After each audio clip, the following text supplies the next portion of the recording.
Oh, iya sih, Assalamualaikum warahmatullahi wabarakatuh. Kami dari kelompok 2, jurusan PGMI, kelas PGMI D19, akan menjelaskan tentang pengembangan instrumen evaluasi jenis tes. Yang pertama akan dijelaskan oleh Mas Abdi. Silakan. Bentuk tes yang pertama yakni tes bentuk uraian. Tes bentuk uraian adalah salah satu bentuk tes hasil belajar yang memerlukan jawaban yang berupa uraian kata-kata dan pembahasan.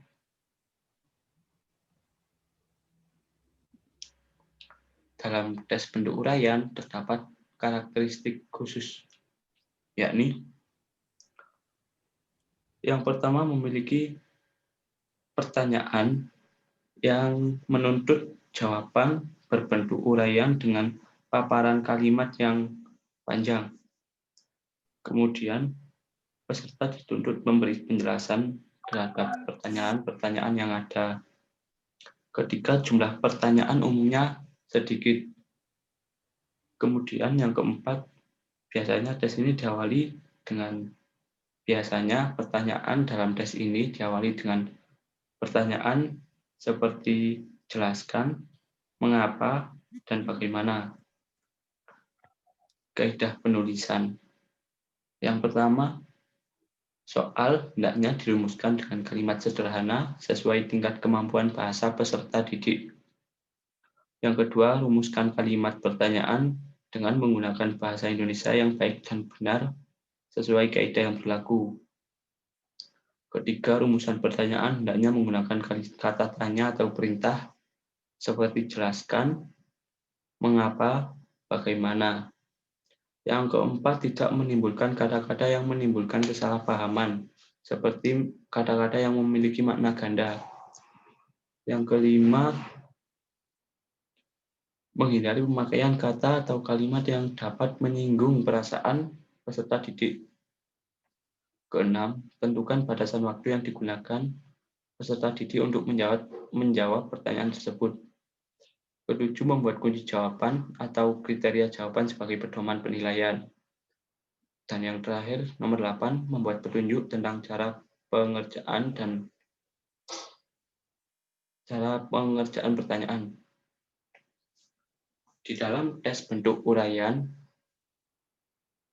tes bentuk ini memiliki kelebihan dan kekurangan. Seperti penyusunan tes ini dapat dilakukan dengan mudah dan cepat.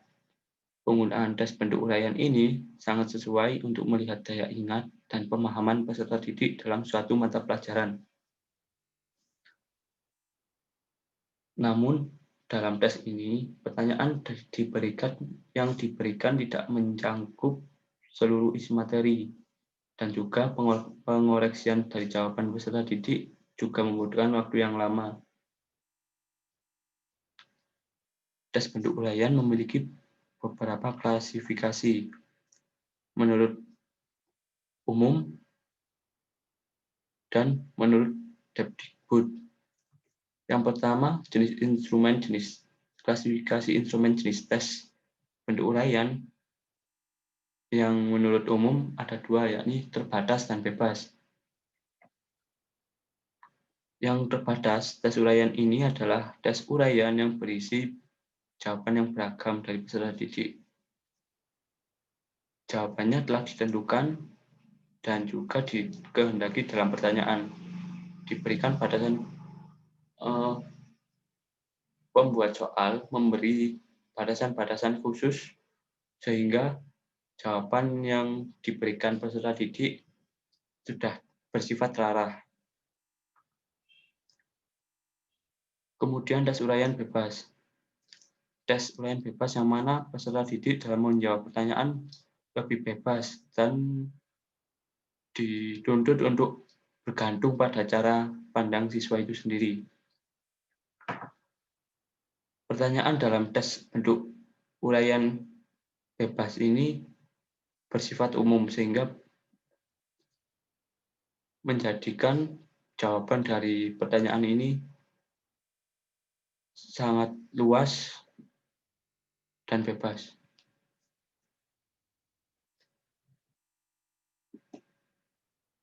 Kemudian menurut Depdikbud,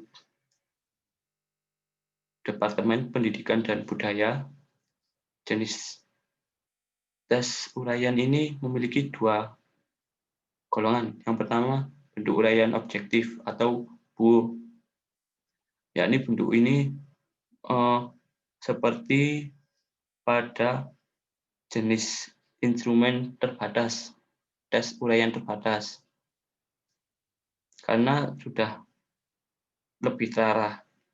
Dan kemudian bentuk uraian yang non-objektif ini seperti pada jenis tes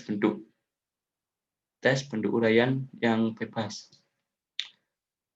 Selanjutnya, pengembangan jenis tes objektif akan dijelaskan pada pemateri selanjutnya. Silakan.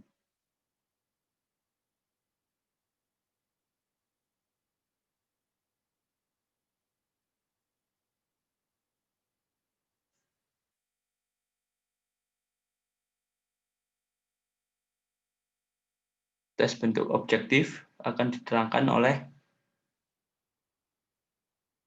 Mbak Aca dan Mas Agung. Silakan pada pemateri selanjutnya. Tes objektif sering juga disebut tes dikotomi karena jawabannya antara benar atau salah dan skornya antara 1 atau 0. Disebut tes objektif karena penilaiannya juga objektif. Tes objektif ini sangat cocok untuk menilai kemampuan yang menuntut proses mental yang tidak begitu tinggi seperti mengingat, mengenal, pengertian, dan penerapan prinsip.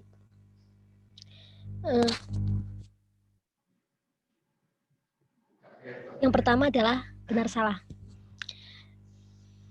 Benar salah. Bentuk tes benar salah adalah pernyataan yang mengandung dua kemungkinan jawaban, yaitu benar atau salah. Tes ini sangat cocok untuk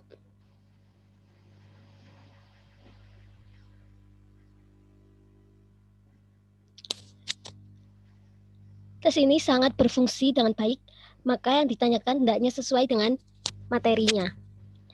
Bentuk soal ini lebih baik digunakan untuk mengukur kemampuan informasi berdasarkan hubungan yang sederhana. Jika akan digunakan untuk mengukur kemampuan yang lebih tinggi, paling juga untuk kemampuan menghubungkan antara dua hal yang homogen. Yang selanjutnya, pilihan ganda. Soal tes bentuk pilihan ganda dapat digunakan untuk mengukur hasil belajar yang lebih kompleks dan berkenan dengan aspek ingatan. Soal tes bentuk pilihan ganda itu terdiri atas pembawa pokok persoalan dan pilihan jawaban. Pembawa pokok persoalan dapat dikemukakan dalam bentuk pertanyaan, dan dapat pula dalam bentuk pernyataan yang belum sempurna yang sering disebut STEM. Sedangkan pilihan jawaban itu mungkin berbentuk perkataan, bilangan atau kalimat dan yang sering disebut option. Ada beberapa jenis tes bentuk pilihan ganda. Yang pertama itu distract test, yaitu setiap pertanyaan atau pernyataan mempunyai beberapa pilihan jawaban yang salah, tetapi disediakan satu pilihan jawaban yang benar. Tugas peserta didik untuk memilih jawaban yang benar. Yang kedua, analisis hubungan antara hal yaitu bentuk soal yang dapat digunakan untuk melihat kemampuan peserta didik dalam menganalisis hubungan antara pernyataan dengan alasan atau sebab atau akibat. Yang ketiga, variasi negatif, yaitu setiap pertanyaan atau pernyataan mempunyai beberapa pilihan jawaban yang benar tetapi disediakan satu kemungkinan jawaban yang salah. Tugas peserta didik adalah memilih jawaban yang salah. Yang keempat, dapat variasi berganda, yaitu memilih beberapa kemungkinan jawaban yang semuanya benar, tetapi ada satu jawaban yang paling benar. Tugasnya peserta didik ya untuk memilih yang paling benar. Dan yang terakhir, variasi yang tidak lengkap, yaitu pertanyaan atau pernyataan yang memiliki beberapa kemungkinan jawaban yang belum lengkap. Tugas peserta didik adalah mencari satu kemungkinan jawaban yang benar dan melengkapinya. Yang selanjutnya adalah menjodohkan yang akan dijelaskan oleh pemateri.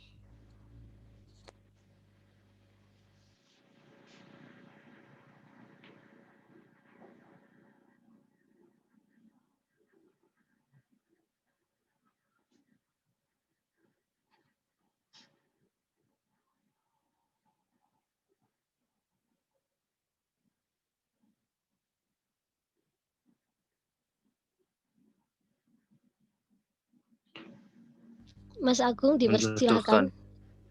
Menjodohkan. Soal tes bentuk menjodohkan sebenarnya masih merupakan bentuk pilihan ganda. Perbedaannya dengan bentuk pilihan ganda adalah pilihan ganda terdiri atas stem dan option. Kemudian peserta didik tinggal memilih salah satu option yang dianggap paling tepat. Berapa petunjuk praktis dalam menyusun soal bentuk menjodohkan? Yang pertama, buatlah petunjuk tes dengan jelas, singkat, dan mudah dipahami. Harus sesuai dengan kompetensi dasar dan indikator. Hendaknya kumpulan soal diletakkan di sebelah kiri, sedangkan jawaban di sebelah kanan. Jumlah alternatif jawaban hendaknya lebih banyak daripada jumlah soal. Susunan item dan alternatif jawaban dengan sistematika tertentu. Misal, sebelum pada pokok persoalan didahului dengan stem, atau bisa juga langsung pada pokok persoalan. Hendaknya seluruh kelompok soal dan jawaban hanya terdapat dalam satu halaman. Gunakan kalimat yang singkat dan langsung terarah pada pokok persoalan. Yang keempat, jawaban singkat atau melengkapi paragraf. Bentuk tes ini menghendaki jawaban dengan kalimat dan atau angka-angka yang hanya dapat dinilai benar atau salah. Soal tersebut berupa suatu kalimat bertanya yang dapat dijawab dengan singkat berupa kata, frase, nama, tempat, nama tokoh, lambang, dan lain-lain. Berapa petunjuk praktis dalam menyusun soal bentuk jawaban singkat dan melengkapi? Yang pertama, hendaknya tidak menggunakan soal yang terbuka, sehingga ada kemungkinan peserta didik menjawab secara terurai. Untuk soal tes, bentuk melengkapi hendaknya tidak mengambil pernyataan langsung dari buku atau textbook. Titik-titik kosong sebagai tempat jawaban hendaknya diletakkan di paling akhir atau dekat akhir kalimat daripada awal kalimat. Jangan menyediakan titik-titik kosong terlalu banyak. Pilihlah untuk masalah yang urgent saja. Pernyataan hendaknya hanya mengandung satu alternatif jawaban. Jika perlu dapat digunakan gambar-gambar sehingga dapat dipersingkat dan jelas. Selanjutnya, pengembangan tes lisan. Silakan. Tes lisan adalah tes di mana penguji mengajukan pertanyaan-pertanyaan atau soal dengan lisan dan tugas peserta didik akan menjawab dengan kata-katanya sendiri sesuai dengan pertanyaan yang diberikan. Tes lisan ini dibagi menjadi dua, yaitu tes lisan bebas dan juga tes lisan berpedoman. Tes lisan bebas adalah seorang guru memberikan pertanyaan atau menguji kemampuan peserta didiknya tanpa ada pedoman tertulis. Tes lisan berpedoman adalah tes lisan tes lisan yang seorang guru harus menyiapkan soal atau materi yang akan diujikan kepada peserta didik. Tes lisan itu dapat berbentuk sebagai seorang guru menilai peserta didiknya, seorang guru menilai kelompok-kelompok peserta didiknya, sekelompok guru menilai seorang peserta didik, dan juga sekelompok guru menilai kelompok-kelompok peserta didik. Di dalam pengembangan tes lisan ini ada juga kelebihan dan kekurangannya. Kelebihannya, yang pertama, dapat mengetahui langsung kemampuan peserta didik dalam mengemukakan pendapatnya secara lisan. Yang kedua, tidak perlu menyusun soal-soal secara terurai, tetapi cukup mencatat pokok-pokok permasalahannya saja. Yang ketiga, kemungkinan peserta didik akan menerka-nerka jawaban dan berspekulasinya dapat dihindari. Dan yang terakhir ini kelemahannya. Yang pertama, memakan waktu yang cukup banyak, apalagi jika jumlah peserta didiknya lebih dari 20 orang. Yang kedua, sering muncul unsur subjektivitas, bila mana dalam suasana ujian lisan itu hanya ada seorang guru dan seorang peserta didik. Dan selanjutnya, pengembangan tes perbuatan yang akan dijelaskan oleh pemateri.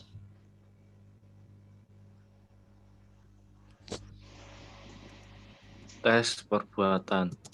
Tes perbuatan atau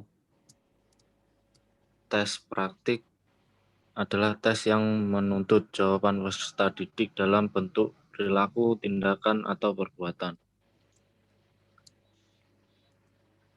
Tes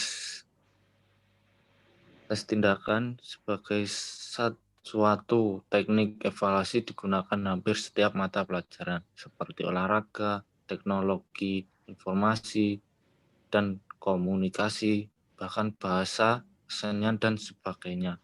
Tes tindakan dapat dilakukan secara individu maupun kelompok. Secara kelompok berarti seorang guru menghadapi sekelompok peserta didik, sedangkan secara individual berarti seorang guru menghadapi seorang peserta didik. Tes tindakan sangat bermanfaat untuk melajari kemampuan atau perilaku peserta didik karena secara objektif kesalahan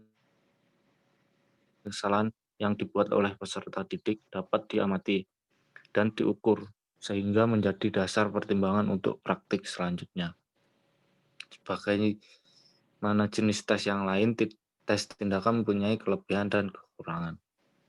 Yang pertama, kelebihan.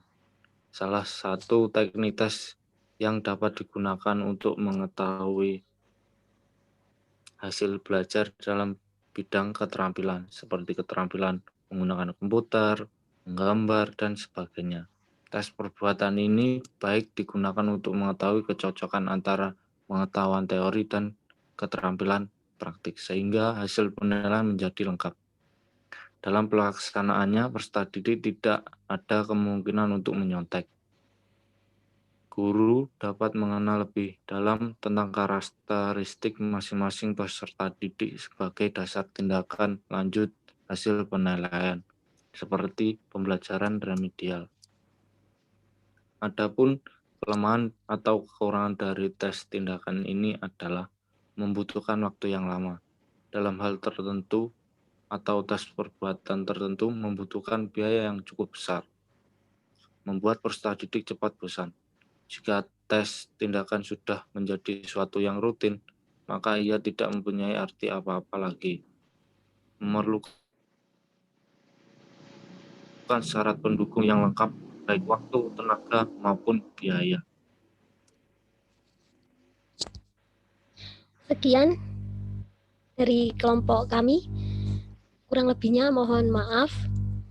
Wassalamualaikum warahmatullahi wabarakatuh.